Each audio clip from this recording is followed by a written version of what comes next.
오늘 주시는 하나님의 말씀은 에베소서 5장 1절에서 14절까지 말씀입니다.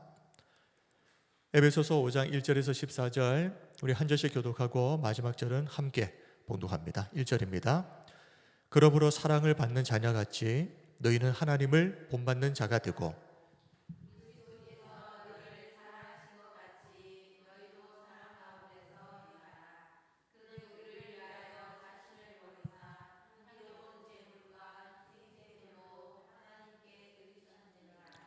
음행과 온갖 더러운 것과 탐욕은 너희 중에서 그 이름조차도 부르지 말라.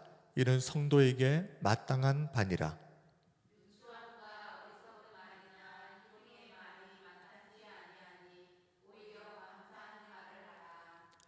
너희도 정녕 이것을 알거니와 음행하는 자나 더러운 자나 탐하는 자, 곧 우상 숭배자는 다 그리스도와 하나님의 나라에서 기업을 얻지 못하리니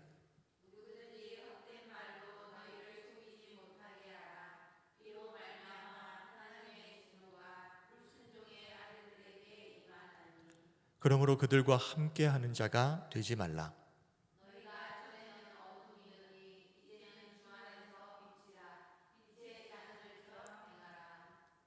빛의 열매는 모든 착함과 의로움과 진실함에 있느니라.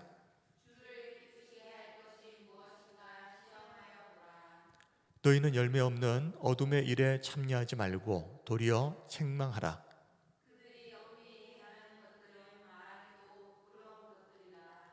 그러나 책망을 받는 모든 것은 빛으로 말미암아 드러나나니 드러나는 것마다 빛이니라. 그러므로 이르시기를 잠자는 자여 깨어서 죽은 자들 가운데에서 일어나라. 그리스도께서 너희에게 비추이시리라 하셨느니라. 아멘. 이는 성도에게 마땅한 바니라는 제목으로 에베소서 강의 11번째 시간을 시작하겠습니다. 자, 오늘 살펴보려고 하는 내용은 성도가 어떤 삶을 살아야 하는가, 성도에게 마땅한 바가 무엇인가에 대해서 살펴보도록 할 텐데요. 성도는 어떤 사람입니까? 하나님을 닮아가려고 노력하는 사람, 그 사람이 바로 성도입니다. 우리 1절을 보겠습니다.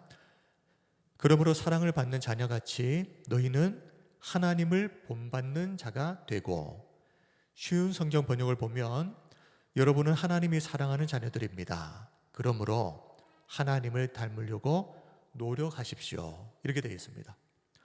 성도는 하나님을 닮아가기 위해 끊임없이 노력하는 사람입니다. 하나님을 우리가 뭐라고 부르죠? 아버지라고 부르지 않습니까? 아버지이신 하나님을 그의 자녀인 성도들이 닮는다는 것은 지극히 당연한 것입니다.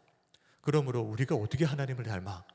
이럴 말을 할 것이 아니라 하나님을 닮지 않는다면, 성도가 하나님을 닮지 않는다면 이건 이상한 거다라고 생각하셔야 되는 거죠. 성도는 하나님을 닮아가려고 노력하는 사람이다. 자, 그리고 성도는 또 어떤 사람입니까? 그리스도께 사랑을 받은 자이지 않습니까? 그러므로 항상 사랑 가운데에서 행하려고 노력하는 사람이 성도입니다. 2절, 그리스도께서 너희를 사랑하신 것 같이 너희도 사랑 가운데서 행하라. 그는 우리를 위하여 자신을 버리사 향기로운 제물과 희생 제물로 하나님께 드리셨느니라. 자, 바울은 우리가 성도가 사랑 가운데 행해야 하는 이유가 뭐라고 이야기합니까? 우리가 먼저 그 사랑을 받은 자이기 때문에. 성도가 예수님께 받은 사랑은 이것입니다. 그는 우리를 위하여 자신을 버리사 향기로운 제물과 희생 제물로 하나님께 드리셨느니라. 자, 이 말씀을 보시면 우리가 예수님으로부터 어떤 사랑을 받았는가 하는 것을 알 수가 있습니다. 어떤 사랑이죠? 우리를 살리기 위해서 자기 자신을 희생하신, 다시 말하면 자격이 없는 자에게 자신의 전부를 다 내어주신 신적 사랑, 아가페 사랑을 우리가 받았다는 것입니다. 성도가 이런 사랑을 받은 자이기에 마땅히 성도도 예수님을 따라서 다른 사람들을 사랑하는 삶을 사는 것이 마땅하다는 것이죠. 왜냐하면 지금 우리는 하나님을 닮는 성도의 삶을 살아야 되니까. 하나님이 그러하셨던 것처럼 우리도 똑같이 따라하는 겁니다. 자, 이어서 바울은 성도는 음행, 온갖 더러운 것, 탐욕 이런 것들은 그 이름도 부르지 말아야 한다라고 이야기합니다. 3절 음행과 온갖 더러운 것과 탐욕은 너희 중에서 그 이름조차도 부르지 말라. 그리고 뭐라고 이야기합니까? 이는 성도에게 마땅한 바니라. 당연히 그렇게 해야 된다는 겁니다. 그런데 가까이 하지 말라 정도가 아니라 아예 그 이름도 부르지 말라고 이야기합니다. 얼마나 철저하게 단절하고 거부해야 하는 것을 말하는 것이죠. 자, 4절에서는 좀 더 구체적으로 성도의 언어 생활에 대해서 말하고 있습니다. 자, 성도는 어떤 말을 해야 하는가? 4절을 보면 감사하는 말을 하라 라고 했습니다. 4절 누추함과 어리석은 말이나 희롱의 말이 마땅치 아니하니 오히려 감사하는 말을 하라. 자, 여기서 누추함, 아이스크로테스라고 하는 이 단어의 번역이 조금 이상합니다. 이 누추함이라고 하면 이게 무슨 말인지 잘 이해가 안 되시죠? 원어의 의미는 이런 겁니다. 도덕적, 사회적으로 부끄럽고 수치스러운 말. 이것을 우리가 개역개정 성경에서는 누추함이라고 번역을 했는데 조금 이상하게 번역된 것 같습니다. 제가 볼 때는. 그래서 새 번역을 보면 더러운 말이라고 되어 있습니다. 그리고 공동 번역에는 음담 배설, 그리고 쉬운 성경에는 더러운 이야기. 좀 우리가 생각하는 누추함과 원어의 의미가 좀 많이 다릅니다. 자, 일단 그렇게 아시고, 자, 두 번째 어리석은 말, 모롤로기아라고 하는 이 말은 두 단어의 합성어입니다. 모로스, 미련하다, 로고스, 우리가 잘 아는 말. 그래서 미련한 말. 자, 그런데 이 미련하다라고 생각할 때 우리가 보통 머리가 나쁜가 보다라고 생각하죠. 근데 여기서 말하는 모롤로기아는 머리가 나쁘다는 것이 아니라 우리의 영적인 분별력이 없다는 말입니다. 머리가 나쁜 것과 영적 분별력이 없는 것은 전혀 다른 문제입니다. 머리가 똑똑한 사람들 중에도 영적 분별력이 전혀 없는 사람들이 있습니다. 그런 어리석은 말, 미련한 말을 영적인 분별력이 없어서 무지해서 분별 없이 막 쏟아내는 이런 것은 하지 말아야 된다. 자, 그리고 희롱의 말, 유트라펠리아는 자, 원래 의미는 재치 있는 세련된 농담 이런 의미입니다. 그러니까 좋은 의미입니다. 원래는. 그래서 소크라테스도 아주 세련된 유머 이런 것을 말할 때 유트라펠리아라고 했는데, 그런데 오늘 개역 개정 성경에 나와 있는 번역을 보면 희롱의 말이라고 되어 있는 것 딱 보면은 이 부정적인 뜻이구나 하는 것을 우리가 알 수 있겠죠. 본절에서는 성적 암시를 담은 상스러운 농담을 말하는 것입니다. 그래서 현대인의 성경을 보면 저속한 농담이라고 번역을 하고 있거든요. 네. 그래서 누추함, 어리석은 말, 희롱의 말은 성도가 해서는 안 되는 말. 그러면 어떤 말을 해야 된다고요? 감사하는 말을 하라. 오히려 감사하는 말을 하라. 자, 성도가 감사하는 말을 하려면 내가 하나님께 뭘 감사할 게 있을지를 알아야 되지 않습니까? 그렇기 때문에 성도가 감사하는 삶을 살려면 무엇보다 먼저 하나님께서 나를 위해서 어떤 일을 행하셨는지를 기억을 해야 됩니다. 기억을 해야 감사가 나오는 겁니다. 민수기 11장을 보면 모세는 곧 가나안 땅에 들어가게 될 이스라엘 백성들에게 한 가지를 신신당부하는데, 가나안 땅에 들어가거든 하나님께서 광야 40년 동안 어떤 은혜를 베풀어 주셨는지를 절대 잊지 말고 기억하라. 신신당부였습니다. 왜냐하면 들어가자마자 그것을 다 잊어버릴 것을 알았기 때문에요. 그리고 그것을 잊는 순간 망한다는 것을 모세는 너무나도 잘 알고 있었기 때문에 신신당부했습니다. 그렇게 성도는 하나님께서 우리에게 어떤 은혜를 주셨는지를 기억해야 성도의 입에서 진심을 담은 감사의 말이 나오게 됩니다. 바울은 바로 그런 삶을 사는 것이 성도에게 마땅한 것이다 라고 지금 이야기하고 있는 것이죠. 우리 성도 여러분, 하나님의 은혜로 구원받은 성도 맞으시죠? 그렇다면 무엇이 마땅하다고요? 성도의 합당한 말, 감사하는 말을 하시길 바랍니다. 우리 입에서 원망의 말, 불평의 말, 그런 말들이 나오려고 할 때마다 어떻게 생각하셔야 됩니까? 이것은 성도에게 어울리지 않는 말이라고 생각하셔야 됩니다.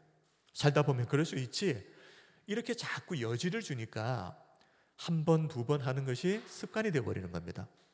그런데 그것을 이거는 나한테 어울리는 말이 아니야, 이렇게 생각하면 쉽게 하겠습니까?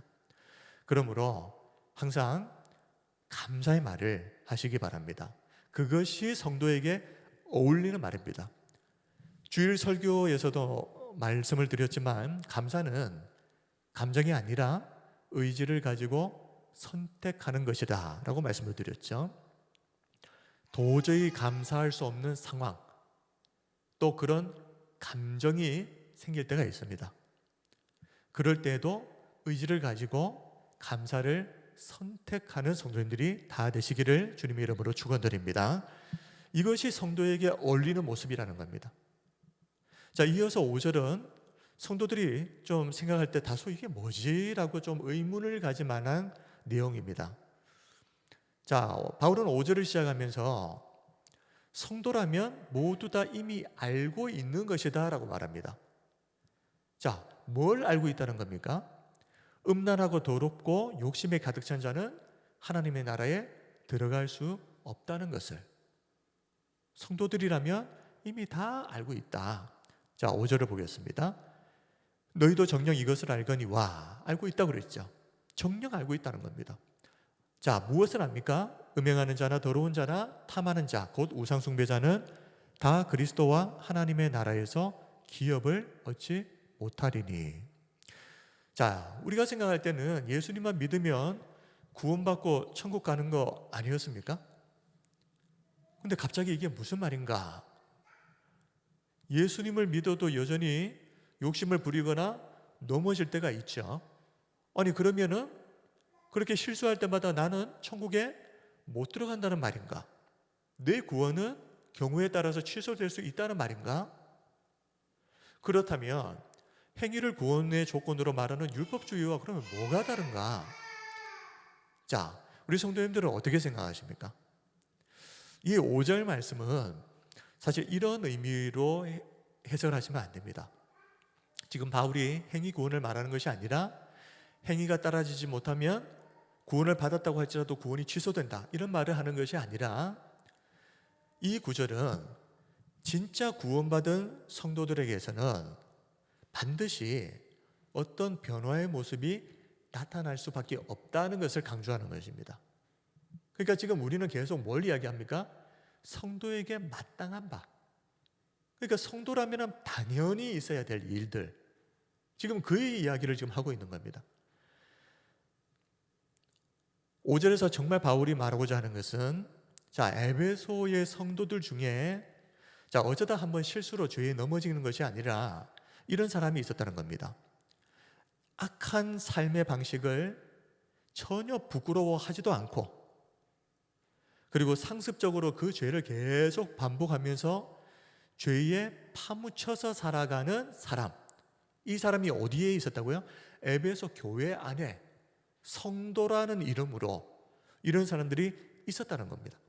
믿는다고 말은 하는데 실제로는 믿지 않는 자, 이것을 우리가 명목상의 그리스도인이라고 하죠. 이름만 그리스도인인 사람, 실제는 아니라는 말입니다. 이런 사람이 에베소 교회 안에 성도로 있었다는 겁니다. 죄를 지으면서도 그 죄를 지은 것에 대해서 전혀 부끄러워하지도 않고 오히려 상습적으로 계속 반복해서 죄를 짓는 이런 성도가 있었다. 그러면 이제 본질적인 질문을 한번 해봐야죠. 이 사람이 성도가 맞는가 하는 겁니다. 성도라면 이런 게 가능한가라는 질문을 우리가 반드시 해봐야 되는 겁니다. 그럴 수도 있지라고 생각하고 넘어가 버리니까 그렇게 살아가는 사람들이 버젓이 교회 안에서 아무 문제 없이 지내는 거죠. 살다 보면 그럴 수 있지. 그런데 우리가 한번 질문해 봐야 된다는 거죠. 성도가 맞다면 그 성도에게서 정말 이런 삶이 나타날 수 있는가? 이런 사람을 정말 성도라고 할 수 있는가? 그런데 이런 질문은 다른 사람들을 보면서 하시려고 하지 말고 나 자신을 보면서 스스로를 점검하실 때 하셔야 될 질문입니다. 이 말씀은 예수님을 믿고 구원받아도 행위에 따라서 구원은 취소될 수 있다 이런 말이 아니라 구원받은 성도에게서는 반드시 성도에 합당한 모습이 나타나는 것이 정상이다. 그러니까 비정상을 정상으로 생각하고 정상을 비정상으로 생각하는 이런 일들이 교회 안에서 벌어지면 안 된다는 겁니다. 그러니까 자꾸 교회 안에서 영적인 도덕적인 수준들이 계속 땅으로 떨어져 버리는 겁니다. 그럴 수 있다라고 생각하니까. 자, 이어서 6절 7절을 보겠습니다. 누구든지 헛된 말로 너희를 속이지 못하게 하라. 이로 말미암아 하나님의 진노가 불순종의 아들들에게 임하나니 그러므로 그들과 함께하는 자가 되지 말라. 자, 바울은 성도는 이런 사람이어야 한다. 누군가가 나를 헛된 말로 속이려고 할 때 그 헛된 말에 속아 넘어가지 않도록 영적 분별력을 가지고 깨어있는 사람, 이 사람이 성도다라고 말하는 겁니다. 자, 헛된 말이라고 하는 것은 오늘 본문에서 이 헛된 말은 당시 그리스도인들을 미혹했던 이단의 가르침을 가지고 성도들을 미혹했던 거짓 교사들, 거짓 선지자들을 말합니다. 그들이 했던 말입니다. 자, 예를 들어서 율법주의적 변질된 복음, 또 영지주의 뭐 이런 것들이겠죠. 자, 율법주의적 복음이라고 하는 것은 지난번에도 여러 차례 말씀드렸지만 믿는 것만으로는 부족하다. 율법도 지켜야 구원을 받는다. 그래서 복음과 율법을 섞어 놓은 것입니다. 근데 이것은 섞어 놓았으니까 반은 복음 아닙니다. 100% 가짜 복음일 수가 없죠. 그리고 영지주의는 육체는 악한 것이고 영은 선한 것이기 때문에 이 육체를 가지고 뭐 죄를 아무리 지어도 아무 상관없다는 겁니다. 영은 선하기 때문에 구원받을 수 있다 이런 말이죠. 자, 이런 잘못된 이단의 가르침들을 어떻게 합니까? 가지고 와서 성도들을 미혹하는 사람들이 있다는 말이죠. 그런데 성도들은 그런 말들을 들을 때에 순진하게 다 속아서 넘어가는 사람이 아닙니다. 정말 성도는 영적 분별력을 가지고 그것이 진짜인지 가짜인지를 분별해냅니다. 이런 이단의 가르침에 미혹되지 않으려면 성도가 항상 영적으로 깨어 있어야 되고 말씀을 통한 분별력을 가져야 된다.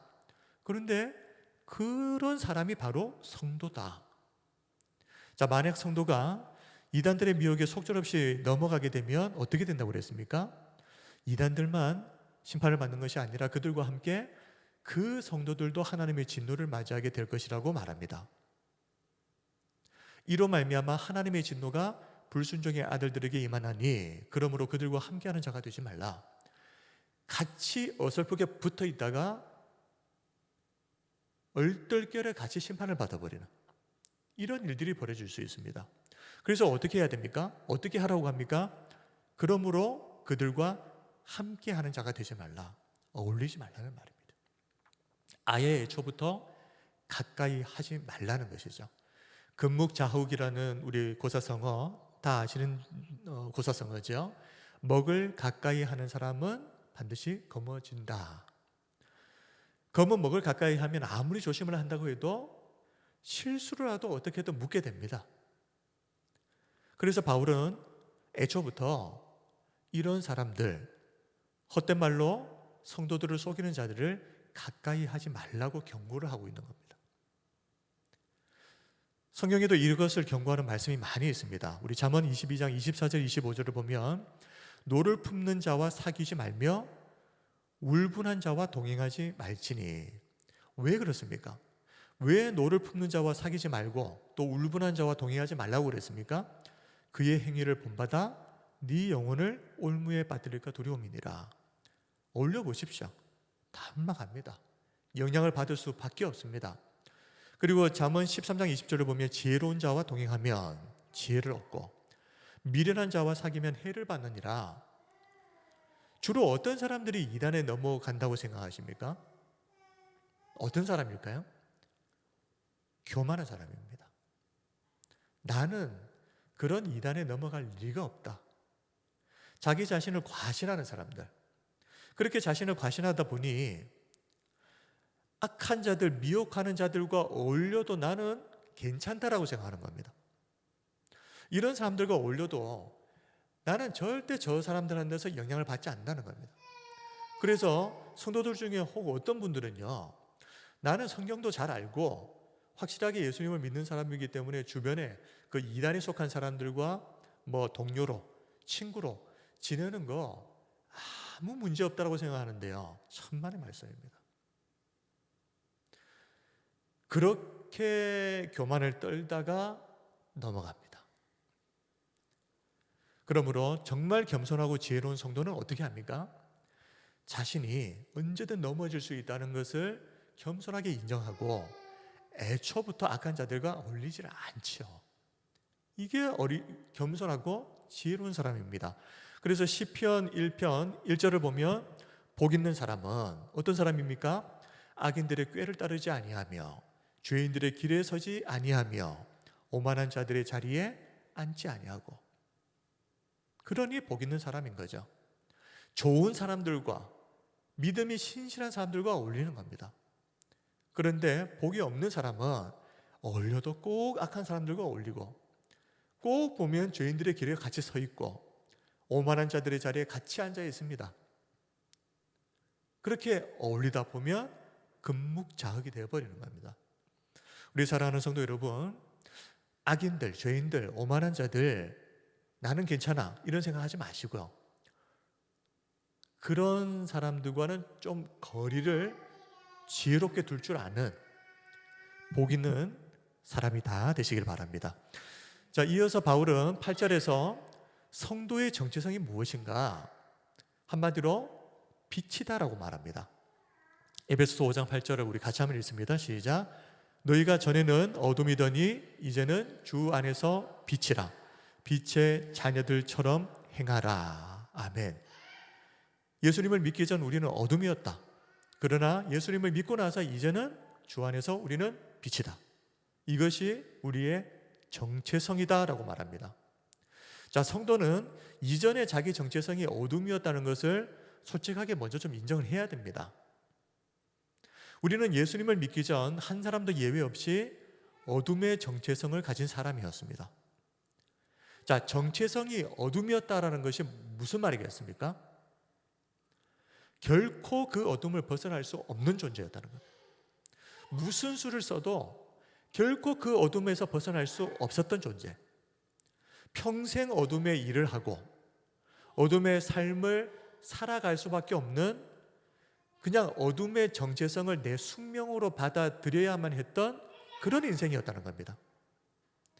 이것이 전에는 어둠이더니, 그러니 이 말씀의 의미를 우리가 정확하게 알아야 되는 것이죠. 옛날에 내가 예수님 믿기 전에 조금 죄를 많이 지었지, 이게 아니라 어둠의 숙명을 가지고 죽었다 깨어나도 그 어둠에서 벗어날 수 없었던 사람, 그 사람이 예수님을 믿기 전 우리의 모습이었다. 우리의 정체성이었다.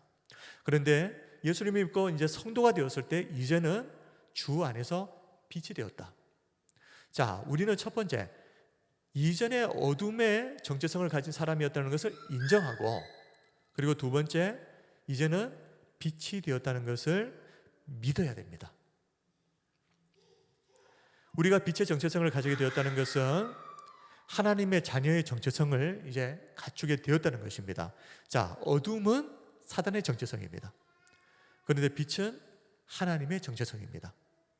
그러므로 예수님을 믿고 나서 우리가 하나님의 자녀가 되었다면 하나님의 정체성인 빛을 가진 사람으로 사는 것이 뭐라고요? 당연하다. 지금 우리 계속 지금 반복을 합니다. 성도의 합당한 모습이 무엇인가라는 겁니다. 성도라면 반드시 어떻게 살아야 되는가? 어떻게 사는 게 당연한 것인가? 지금 당연한 것인가에 대해서 지금 계속해서 살펴보고 있다는 것을 계속 좀 기억하시면서 성도는 이 사실을 믿어야 됩니다. 이제 나는 빛의 정체성을 가진 하나님의 사람이 되었다. 사실 우리가 살다 보면 내 모습을 보면은 빛보다는 어둠 같은 모습이 보일 때가 있습니다. 그러나 그럴 때에도 선포하셔야 됩니다. 내가 지금 어둠의 일을 하고 있으니까 나는 어둠의 정체성을 가진 사람인가 보다, 이렇게 받아들이지 마시고 믿음을 가지고 선포하시는 겁니다. 나는 여전히 하나님의 자녀, 빛의 정체성을 가진 하나님의 사람이다. 이 말을 선포하고 또 우리가 그 사실을 확실하게 믿을 때 어떻게 되겠습니까? 우리는 그 빛의 정체성에 어울리는 삶을 살려고 더 노력하게 되는 겁니다. 왜냐하면 이 어둠의 일은 나하고는 어울리지 않는 일이기 때문에. 그래서 이거는 나하고는 어울리지 않는 일이야. 이거는 나하고는 전혀 맞지 않는, 내 정체성과는 전혀 맞지 않는 모습이야. 이상히 여기시라는 겁니다. 살다 보면 그럴 수 있지, 당연하게 여기지 마시고 이거는 있을 수 없는 일이야. 그렇게 우리가 빛의 정체성을 계속해서 믿고 선포할 때 어떻게 된다는 겁니까? 그 빛의 정체성에 걸맞는 삶을 살려고 더 노력하게 된다는 겁니다. 이거는 나하고 어울리는 모습이 아니니까. 우리 한번 따라하겠습니다. 나는 예수님 안에서 빛의 자녀다. 아멘. 때로는 흔들리고 넘어질 때에도 이 사실을 믿고 선포하시기 바랍니다. 우리가 선포하는 그 말에 능력이 있는 것을 믿으시길 바랍니다. 9절에서 바울은 그러면 빛의 정체성이 무엇이냐? 세 가지로 이야기합니다. 빛의 열매는 모든 착함과 의로움과 진실함에 있느니라. 자, 빛의 정체성을 가졌다는 게 뭐냐? 이 세 가지 열매를 맺으면 그 사람은 빛의 정체성을 가진 사람이다 라고 말할 수 있다는 것이죠. 그 세 가지 열매가 뭐죠? 모든 착함과 의로움과 진실함이라는 열매입니다. 자, 개역개정 성경을 보게 되면 우리가 읽는 이 성경에는 그 원어에서 가르라고 하는 단어가 있는데, 접속사가 있는데 우리 성경에서는 빠져 있습니다. 이 가르, 왜냐하면, 그러니까 오늘 우리 보면 5장 9절을 원어대로 해석한다면 이렇게 되는 거죠. 왜냐하면 빛의 열매는 모든 착함과 의로움과 진실함에 있느니라. 자, 그러면 이렇게 해석할 수 있습니다. 너희는 이제 빛의 자녀답게 살아야 돼. 왜냐하면 빛의 자녀가 정말 맞다면 그 빛의 자녀들에게는 반드시 착함과 의로움과 진실함이라고 하는 열매가 맺힐 수밖에 없기 때문이야. 말로만 빛의 자녀가 아니라 빛의 자녀답게 그렇게 실제로 살아야 하는 이유가, 빛의 자녀에게는 반드시 그에 합당한 열매가 맺힐 수밖에 없기 때문이라는 겁니다. 그러므로 우리 성도들이 이 빛의 세 가지 열매를 맺는 사람들을 보면서 와, 대단하다라고 감탄할 일이 아닌 겁니다. 그건 뭐라고요? 당연한 것입니다. 당연한 것. 그러면 성도는 어떻게 생각을 해야 됩니까? 나에게서 이 빛의 세 가지 열매가 나타나지 않는 것을 이상하게 여겨야 되는 겁니다. 야, 저 사람은 얼마나 대단한 사람이길래 저렇게 저 세 가지 열매가 다 있네. 감탄하고 놀랄 일이 아니라 나에게 왜 그게 없는지를 이상하게 여겨야 되는 겁니다. 왜냐하면 빛의 자녀가 맞다면 반드시 그 열매는 맺힐 수밖에 없으니까.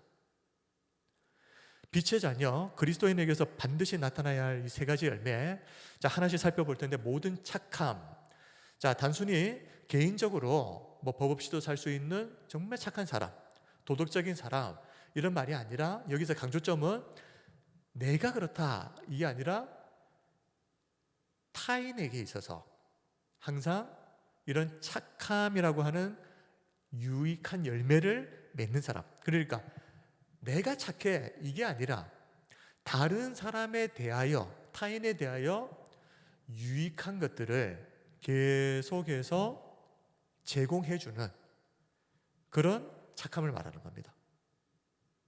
그러니까 여기서 강조점은 내가 아니라 타인에게 어떻게 하느냐 이것이죠. 자, 그리고 그렇다면은 즉 빛의 자녀는 이 세상 오로지 자기 자신만을 위해서 살아가는 이 세상 속에서 사람들에게 조롱과 멸시를 당한다 할지라도 어떻게 살아가는 사람입니까? 하나님의 편에 서서 나 자신이 아니라 이웃을 위해서 살아가는 사람이 바로 첫 번째 빛의 열매, 모든 착함이라고 하는 이 열매를 가진 빛의 자녀다라는 거예요. 그래서 우리가 이타적인 삶을 살고 있는지 아니면 항상 내 중심적인 삶을 살고 있는지를 한번 보셔야 됩니다. 왜냐하면 우리 속에 정말 착함이라고 하는 이 열매가 있는지를 확인해 봐야 되니까요. 그런데 이 착함을 자꾸만 오해하면 어떻게 되는 겁니까? 내가 법을 잘 지키고 사람들에게 해코지 안 하고 그냥 내가 선하고 착한 것을 열매라고 생각하면은 지금 여기서 말하는 그 열매가 아닙니다. 이타적인 삶을 사는 그런 삶을 말하는 열매가 모든 착함이다. 자, 그리고 의로움. 자, 공이라고도 번역할 수 있는데 여기서 이 의로움 디카이오스네는 자, 기준이 중요합니다. 여기서는 앞에서 착함이라고 하는 것은 내가 아니라 타인에게 어떻게 하느냐 그 기준이었죠. 그러면 의로움의 기준은 뭐겠습니까? 이 기준은 세상의 법의 기준이 아니라 하나님의 말씀의 기준에서 볼 때 올바른 것, 이것을 디카이오스네 의로움이라고 말하는 겁니다. 그러니 내가 세상의 법 잘 지키고 있다, 그러니까 나는 의로움의 열매가 있네, 이게 아니라는 말이죠.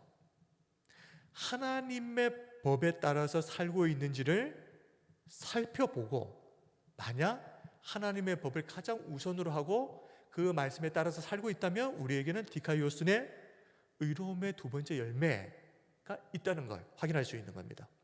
그리스도인도 세상의 법은 잘 지켜야 되죠. 그러나 항상 세상 법보다 항상 더 상위 법은 하나님의 법이다라는 것을 절대 잊지 말고 이 하나님의 법을 잘 지키며 살아가는 것이 디카이오스네 의로움이다. 자, 세 번째 진실함입니다. 자, 여기서 진실하다는 것은 그냥 쉽게 말하면 투명하다는 겁니다. 겉과 속이 다르지 않는 투명함, 거짓과 위선이 없는 그냥 보여지는 모습이 그냥 실제 그 모습이 그 속의 모습과 밖으로 드러나는 것이 전혀 모순되지 않는 똑같은 투명함, 이것을 진실함이라고 합니다. 그러니까 말하는 것과 생각이, 삶과 생각이 일치하는 것이죠. 이 상태. 자, 그래서 우리가 이번에 우리 자신들을 보면서 나에게 그런 투명함이 있는가?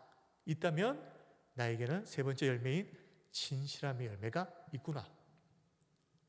자, 중요한 것은 이 구절에서 바울이 말하는 이 세 가지 열매, 모든 착함, 의로움, 진실함은 구약 성경에서 하나님의 성품을 표현할 때 쓰이는 핵심 단어들입니다. 다시 말하면 하나님 안에 있는 대표적인 성품이 착함과 의로움과 진실함이라는 겁니다. 그것이 누구에게 나타나야 된다고요? 하나님의 자녀들에게서 똑같이 나타나는 것이 어떤 것이라고요? 당연한 것이다. 그게 대단히 놀랍고 훌륭한 것이 아니라 당연한 것이다. 지금 이 시간 우리들은 나에게 이 모든 착함, 의로움, 진실함이라고 하는 이 세 가지 열매가 뚜렷하게 나타나고 있는지를 한번 꼭 생각해 보시길 바랍니다.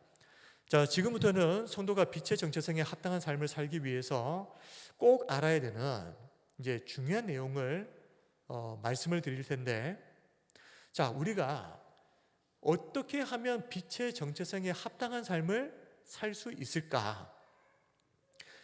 그리스도인이라면 다 고민하고 있는 내용이지 않습니까? 자, 이번에 오늘 한 가지 팁을 말씀드립니다. 어떤 일을 결정하거나 선택할 때 항상 주님을 기쁘시게 하는 것이 무엇인가? 이것을 먼저 생각하는 것입니다. 그렇게만 살면 우리는 빛의 정체성에 합당한 삶을 자연스럽게 살게 될 겁니다. 자, 에베소서 5장 10절을 보십시오. 주를 기쁘시게 할 것이 무엇인가 시험하여 보라. 주님이라면 어떤 선택을 하실까? 우리가 어떤 선택을 할 때 주님이 기뻐하실까? 자, 그리스도인들 중에는 많은 경우 내 마음대로 선택하고 내 마음대로 결정한 후에 그 뒤처리를 예수님께서 해결해 주시기를 바랄 때가 참 많습니다. 안타까운 일이죠. 그런데 정말 성도의 정체성을 가진 사람은 결정하고 선택하는 그 시간부터 내 뜻이 아니라 하나님의 뜻이 무엇인지를 가장 먼저 생각합니다.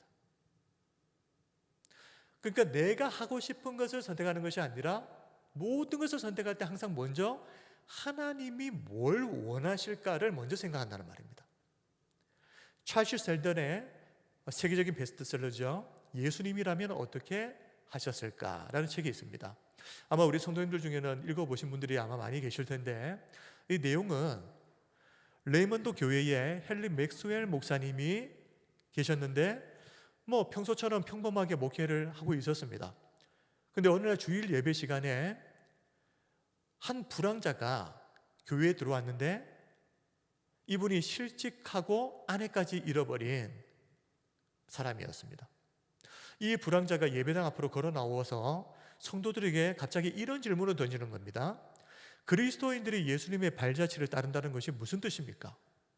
갑자기 뜬금없이 이런 질문을 했습니다. 그리스도인들이 예수님의 발자취를 따른다는 것이 무슨 뜻입니까? 여러분이 부르는 찬송가와 누리는 안락함이 밖에서 굶어 죽어가는 이들과 무슨 상관이 있습니까? 그리고 그 불황자는 그 자리에서 쓰러져 버렸습니다. 그리고 며칠 뒤에 세상을 떠나게 됩니다.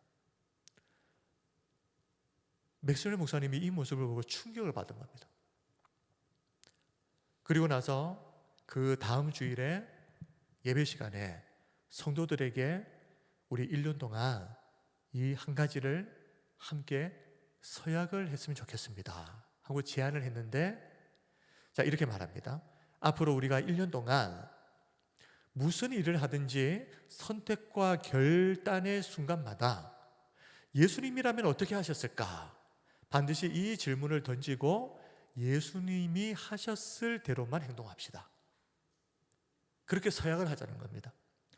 그래서 그때 서약에 동참했던 성도들이 교회의 핵심 리더들, 그리고 사회적으로도 굉장히 성공적인 삶을 살던 분들이었습니다. 자, 그런데요, 문제가 생깁니다. 이 서약에 동참한 이후로 지금까지 너무 평탄하게 살아왔는데 서약을 하고 나서 갑자기 이 평탄했던 삶이 막 흔들리기 시작하는 겁니다. 말로만이 아니라 실제로 내가 주님의 뜻 안에 주님의 편에 서겠다 결심을 했을 때 계속해서 엄청난 손해를 감수해야 하는 일들이 막 벌어지는 겁니다. 세상적으로 보면 이 사람들은 성공과 안락한 삶을 제 발로 걷어차버린 미련한 사람들이었습니다. 정말 그냥 그런 서약하지 말고 예전처럼 그냥 살지, 뭐 하러 그런 서약을 해가지고 저렇게 그냥 스스로 고생길을 걷느냐. 그런데요, 놀랍게도 이들이 서약한 대로 정말 실제로 1년을 살았는데 그 이후에 이 사람들이 살고 있었던 그 지역이 막 변화되기 시작하는 겁니다. 그리고 영혼들이 살아나는 강력한 복음의 능력들이 막 나타나기 시작합니다. 예수님이라면 어떤 선택을 하셨을까? 예수님이라면 어떻게 하셨을까? 우리가 항상 모든 일을 선택할 때, 결정할 때 그 생각을 먼저 하고 나서 우리가 선택합시다. 1년 동안 서약하기로 결심을 하고 나서 숱한 일들을 겪었지만, 그런데 그 일이 있고 나서 지역 사회가 변화되어지고 복음의 강력한 능력들이 나타나기 시작했다. 10절에서 바울은 성도가 빛의 정체성에 합당한 삶을 살기 위해서는 이렇게 살아야 된다는 겁니다. 우리가 정말 빛의 정체성을 가진 하나님의 자녀가 맞다면 우리는 마땅히 어떤 일을 선택하든지 항상 먼저 주를 기쁘시게 할 것이 무엇인지를 먼저 생각해야 된다. 이것이 뭐라고요? 당연한 것이다. 그런데 성도가 뻔히 그런 선택을 하면 고난, 손해볼 게 뻔한데도 그럼에도 그 모든 것들을 감수하면서 이 선택을 할 수 있는 동력이 어디에 있겠습니까? 그냥 마음으로 먹는다고 결심한다고 이게 쉽게 될 일이 아니잖아요. 그것이 가능하려면 가장 중요한 동력은 우리 안에 주님을 진심으로 사랑하는 마음이 있는가를 보셔야 됩니다. 주님을 정말 사랑하는 사람은 항상 주님이 뭘 기뻐하실까에 관심을 갖고 또 기꺼이 그것을 선택합니다. 사랑하는 사람이 생기면 어떻게 합니까? 누가 시키지 않아도 어떻게든 그 사람이 뭘 좋아하는지 뭘 싫어하는지 알려고 관심을 가지잖아요. 그 사랑하면 당연한 것 아닙니까? 그리고 사랑하는 사람이 좋아하는 것을 해주기 위해서 나는 그거 하기 싫은데도 내가 사랑하는 사람이 그걸 좋아하니까 기꺼이 자신이 하고 싶은 것을 포기하면서 그 상대방이 원하는 것을 해주지 않습니까? 그런데 한번 생각해 보십시오. 내가 하고 싶은 것을 포기했다고 해서 힘들어하고 불행하다고 생각하는 사람이 있을까요? 없습니다. 오히려 내가 사랑하는 저 사람이 기뻐하는 것을 보면서 큰 행복감을 느끼죠. 내가 저 사랑하는 사람을 위해서 내가 이걸 포기해서 난 너무 불행해. 저 사람을 위해서 내가 이거를 안 했기 때문에 나는 너무 힘들어. 이런 생각 안 한단 말입니다. 사랑한다면 그렇게 될 수가 없죠.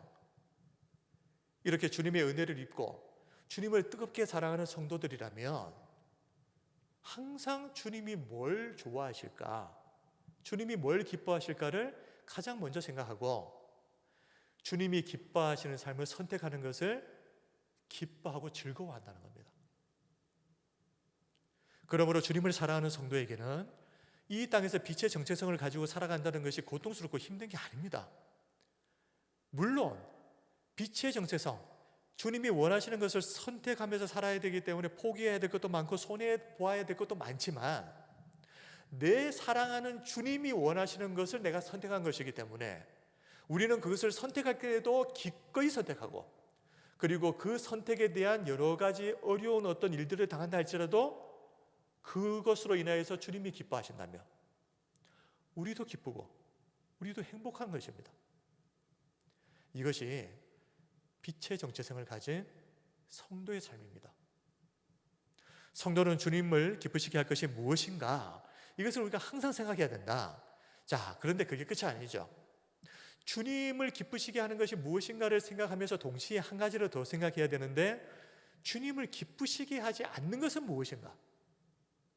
그것도 생각을 하고 거기에 대해서는 단호한 입장을 취해야 합니다. 그래서 11절 말씀, 너희는 열매 없는 어둠의 일에 참여하지 말고 도리어 책망하라. 열매 없는 어둠의 일이라고 표현한 것처럼 어둠의 일은 열매가 없습니다. 빛의 일은 생명을 살리고 풍성한 결과를 남깁니다. 그런데 어둠의 일은 겉으로 볼 때는 멀쩡해 보이고 화려해 보이는데 그 결국을 보면 아무런 열매가 없습니다. 그것이 당연한 것이, 자, 어둠의 일, 어떤 사람이 내가 지금 어둠의 일을 하고 있다 그러면 그것은 하나님을 떠난 상태라고 생각하시면 됩니다. 자, 요한복음 15장 4절 5절을 보면요, 생명의 근원이신 하나님을 떠나서는 우리가 아무런 열매도 맺을 수 없다라고 예수님께서 말씀하셨거든요. 자, 4절 5절, 내 안에 거하라 나도 너희 안에 거하리라. 가지가 포도나무에 붙어있지 아니하면 스스로 열매를 맺을 수 없음같이 너희도 내 안에 있지 아니하면 그리하리라. 나는 포도나무여 너희는 가지라. 그가 내 안에 내가 그 안에 거하면 사람이 열매를 많이 맺나니. 자, 다음 말씀. 나를 떠나서는 너희가 아무것도 할 수 없습니다. 예수님의 생명에 붙어 있지 않으면, 다시 말하면 예수 그리스도 하나님의 그 안에, 은혜 안에 머물지 않으면, 반대로 하나님이 아닌 어둠의 일에 머물러 있으면 어떻게 된다는 겁니까? 그 생명이 끊어져 버렸기 때문에 당연히 열매는 안 맺히는 겁니다. 이게 당연하다는 겁니다. 어둠의 일이 맺을 수 있는 유일한 열매는 사망의 열매밖에 없다. 로마서 6장 20절 21절입니다. 너희가 죄의 종이 되었을 때에는 의에 대하여 자유로웠느니라. 너희가 그때에 무슨 열매를 얻었느냐? 예수님을 믿지 않고 죄의 종으로 어둠의 정체성을 가지고 살았던 그때 너희들 어떤 열매를 맺었었느냐? 묻습니다. 어떤 열매였습니까? 이제는 너희가 그 일을 부끄러워하나니 이는 그 마지막이 사망입니다. 어둠의 일을 열심히 해서 맺을 수 있는 열매라는 것이 사망이다라는 거예요. 그래서 예수님을 믿고 나서 빛의 정체성을 가지고 나서는 예전에 어둠의 정체성을 가졌을 때 행했던 그 일들에 대해서 부끄러워한다는 겁니다. 내가 그때 왜 그렇게 살았나? 자, 바울은 이어서 이 어둠의 일의 속성에 대해서 이렇게 말합니다.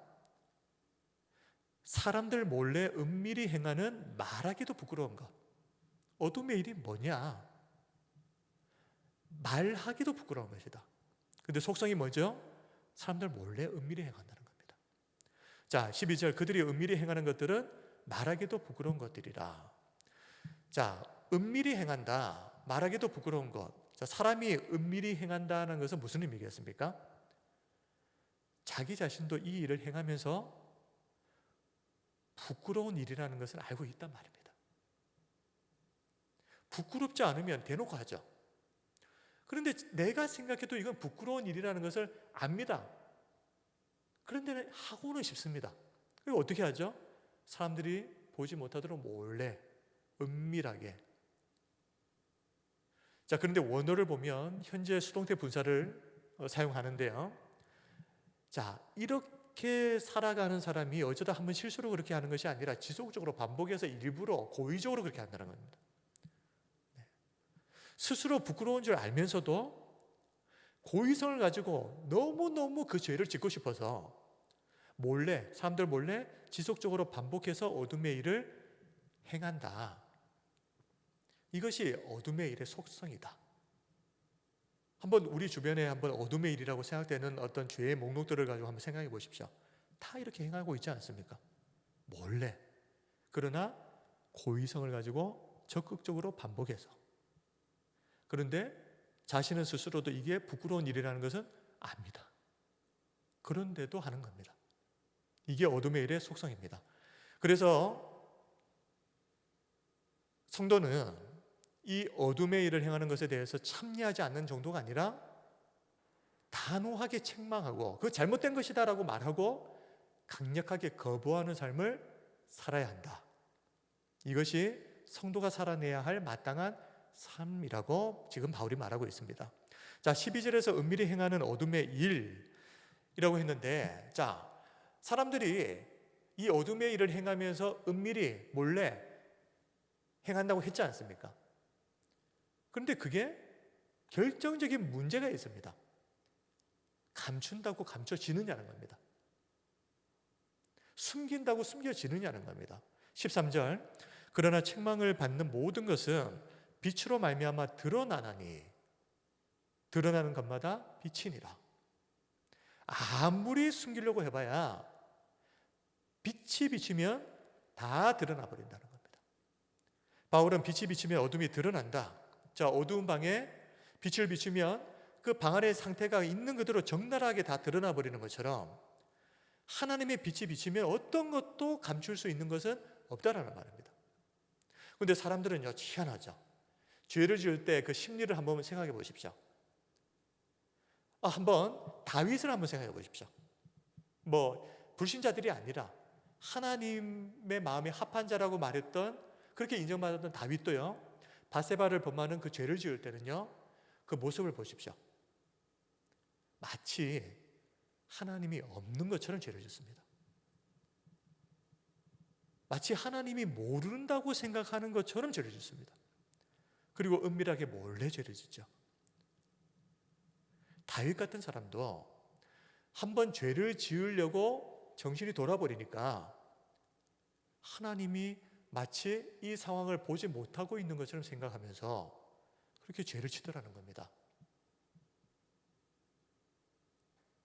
그런데 하나님의 빛이 비치면 이 세상에 어떤 사람도 자신의 은밀한 죄를 감출 수가 없다.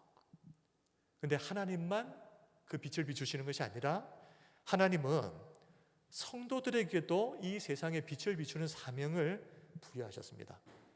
그래서 앞에서 성도의 정체성을 뭐라고 그랬습니까? 빛이라고 말한 겁니다. 어둠은 사탄의 정체성이고 빛은 성도의 정체성이다. 그렇게 말한 이유가 여기에 있는 겁니다. 우리에게는 세상을 비춰야 될 사명이 있다는 것. 그래서 14절에서 바울은 이렇게 엄중하게 명령합니다. 그러므로 이르시기를 잠자는 자야 깨어서 죽은 자들 가운데서 일어나라. 그리스도께서 너에게 비추이시리라 하셨느니라. 성도는 하나님이 부여하신 이 빛의 정체성을 가지고 어두운 세상을 비추는 이 사명을 적극적으로 감당해야 됩니다. 그러므로 성도가 가는 곳에 어둠 속에서 은밀히 행했던 것들이 그 성도가 가게 되면 멈춰져야 된다는 말이죠. 이중장부를 쓰는 그런 기업체에 참된 그리스도인이 들어가게 되면 이 사람 눈치 봐서라도 이중장부를 더 이상 쓸 수가 없는 분위기를 만들어버려야 된다는 겁니다. 그런데 만약 성도마저 세상과 똑같아져 버린다면 어떻게 될까요? 이 세상은 자정 기능을 완전히 상실하게 됩니다. 자, 하나님은 이 일에 대해서 성도들에게 분명하게 책임을 물으신다 하는 것을 꼭 기억하시기 바랍니다. 우리가 하나님이 맡겨주신 사명을 제대로 감당하지 못했을 때, 그래서 그 결과 세상이 더 썩어졌다면, 더 어두워졌다면 그 책임을 우리에게도 반드시 물으신다. 자, 에스겔서 3장 18절 말씀에 이런 말씀이 있습니다. 가령 내가 악인에게 말하기를 너는 꼭 죽으리라 할 때에 네가 깨우치지 아니하거나 말로 악인에게 일러서 그의 악한 길을 떠나 생명을 구원하게 하지 아니하면. 자, 하나님께서 어떤 사람을 심판하시려고 합니다. 그러면 그것을 알고 있는 하나님의 사람은 가서 너 지금 계속해서 이 일을 반복하면 하나님의 심판을 받게 될 거니까 지금 당장 멈춰야 돼 하고 경고하고 말해주지 아니하면 어떻게 된다는 겁니까? 그 악인은 그의 죄악 중에서 죽으려니와 내가 그의 피값을 네 손에서 찾을 것이라. 세상이 더 썩어져 가고 더 어두워져 가는 그 일에 대해서 하나님은 사명을 감당하지 못한 성도들에게 반드시 그 책임을, 그 피값을 물으신다. 그러니 이게 그냥 쉽게 넘어갈 문제가 아닌 겁니다. 악인은 자신이 지은 죄 때문에 심판을 받고 죽습니다. 그런데 그게 끝이 아니라 악인이 그렇게 죽도록 그냥 가만히 지켜보고 내버려두고 방치했던, 아무것도 하지 않았던 성도들, 그 성도들에게 하나님은 네 손에서 그 사람들의 피값을 찾을 것이다. 빛의 사명을 감당하지 않은 성도들은 하나님으로부터만 이렇게 책망받는 것이 아닙니다. 세상으로부터도 조롱과 멸시를 받습니다. 마태복음 5장 13절 우리 같이 한번 읽습니다. 시작. 너희는 세상의 소금이니 소금이 만일 그 맛을 잃으면 무엇으로 짜게 하리요? 후에는 아무 쓸데없어 다만 밖에 버려져 사람에게 밟힐 뿐이니라. 아멘. 예수님께서 경고하셨죠. 소금의 모양은 멀쩡히 갖추고 있는데 맛은 잃어버렸습니다. 그러면 어떻게 된다고요? 아유, 소금 모양이라도 그래도 갖추고 있으니까 그냥 둬야지. 누가 그렇게 생각합니까? 맛을 잃은 소금은 아무짝에도 쓸모없습니다. 그래서 밖에 그냥 던져버립니다. 그러면 사람들이 지나가면서 그냥 받고 지나가는 겁니다. 하나님께서 우리에게 주신 빛의 사명을 감당하지 않고 그 정체성에 합당한 삶을 살지 못하게 되면 우리는 맛을 잃은 소금이 되어서 세상 사람들로부터도 조롱과 멸시를 당하게 될 거다. 오늘 우리가 이는 성도에게 마땅한 바니라. 성도는 어떻게 살아야 되는가? 성도에게 당연히 나타나야 되는 삶은 어떤 삶인가? 이 부분에 대해서 우리가 살펴봤습니다. 우리 성도님들은 빛의 사명을 정말 제대로 잘 감당하는 성도님들이 다 되시기 바랍니다. 말씀을 정리합니다. 이는 성도에게 마땅한 바니라. 자, 성도의 정체성은 빛이라 그랬습니다. 그러므로 성도는 어두운 세상을 비추는 빛의 삶을 살아야 되고, 그리고 빛의 정체성을 가진 성도에게 반드시 나타나야 되는 열매는 모든 착함과 의로움과 진실함의 열매다. 자, 그런 빛의 정체성을 살기 위해서 어떻게 해야 되나 그랬습니까? 두 가지를 말씀드렸습니다. 어떤 것이 주를 기쁘시게 할 것인가를 먼저 생각하고 선택해라는 겁니다. 그리고 악한 일, 어둠의 일에 대해서는 조금도 타협하지 않겠다는 단호한 태도를 가져라. 그러면 우리가 빛의 정체성을 가진 삶을 살 수 있다. 그럴 수밖에 없죠. 하나님이 뭘 기뻐하실까 기도하고 고민해서 내린 선택을 가지고 살아가는데 당연히 빛의 정체성을 가진 삶을 살 수밖에 없는 겁니다. 그런 사람이 악한 일들을 덥석 손으로 잡겠습니까? 그런데 문제는 아까도 말씀드린 것처럼 예수님이라면 어떻게 하실까? 그 책에 나와 있는 내용처럼 예수님이 기뻐하시는 것을 위해서 살기로 결심하고 실제로 그 삶을 살기 시작할 때 반드시 어려운 일들이 생긴다는 겁니다. 손해볼 일들이 생기고 마음 상하는 일들이 생기고 이런저런 일들이 반드시 생깁니다. 안 생긴 게 더 이상하죠. 어둠의 일을 거부하고 하나님의 빛의 일을 선택했는데 사탄이 그런 성도를 가만두겠습니까? 가만두는 게 이상한 것이죠. 반드시 그런 일이 생깁니다. 그런데 그럼에도 불구하고 그 모든 것을 감수하면서 우리가 빛의 정체성, 빛의 삶을 선택할 수 있는 가장 중요한 동력이 뭐라고요? 우리 안에 예수님을 뜨겁게 사랑하는 마음. 우리에게 정말 예수님을 뜨겁게 사랑하는 마음만 있다면 예수님을 위해서 어떤 것을 선택해도 그 선택의 결과 어떤 일을 당한다고 해도 우리는 그런 일을 당하면서 나는 불행한 사람이야, 그런 생각 안 할걸요? 오히려 주님이 기뻐하시는 일을 통해서 주님이 기뻐하시는 것을 보면서 우리도 행복할 겁니다. 근데 만약 우리 속에 예수님을 사랑하는 마음이 없다면 어떻게 되겠습니까? 이 말씀처럼 부담스럽고 고통스러운 말씀도 없겠죠. 그렇게 빛의 정체성에 합당한 삶을 살아가는 성도들이 한 사람씩 한 사람씩 계속해서 늘어나게 되면 이 성도들을 통해서 세상에 자정작용이 일어날 겁니다. 그래서 세상이 변화되고 또 풍성한 빛의 열매를 맺게 될 줄 믿습니다. 오늘 이 시간 나는 빛의 정체성에 합당한 성도의 삶을 정말 살아가고 있는지 자신을 한번 잘 점검해 보시고 다시 한번 성도의 정체성, 이 빛의 사명을 살기로 결단하고 또 그렇게 실제로 사는 우리 성도님들이 다 되시기를 주님의 이름으로 축원합니다. 아멘. 자, 이 시간에 우리 함께 우리 통성으로 기도하겠습니다. 이제 우리 기도할 때 하나님, 우리는 빛의 정체성을 가진 하나님의 자녀이지만 근데 실제로 이 세상에서 빛의 정체성을 가지고 산다는 것이 당연해야 하는데 근데 그것이 당연하기보다는 힘들 때가 참 많습니다.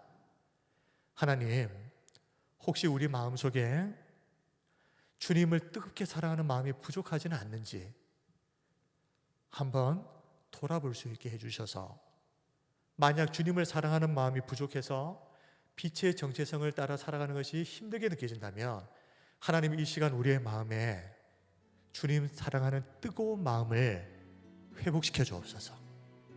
그래서 주님을 위해서 기꺼이 손해를 감수하고 세상에서 박해를 당하는 것들을 기쁨으로 선택하면서 주님이 기뻐하시니 나도 행복한 그런 성도의 삶을 살아갈 수 있도록 하나님 우리에게 주님을 뜨겁게 사랑하는 마음을 주옵소서.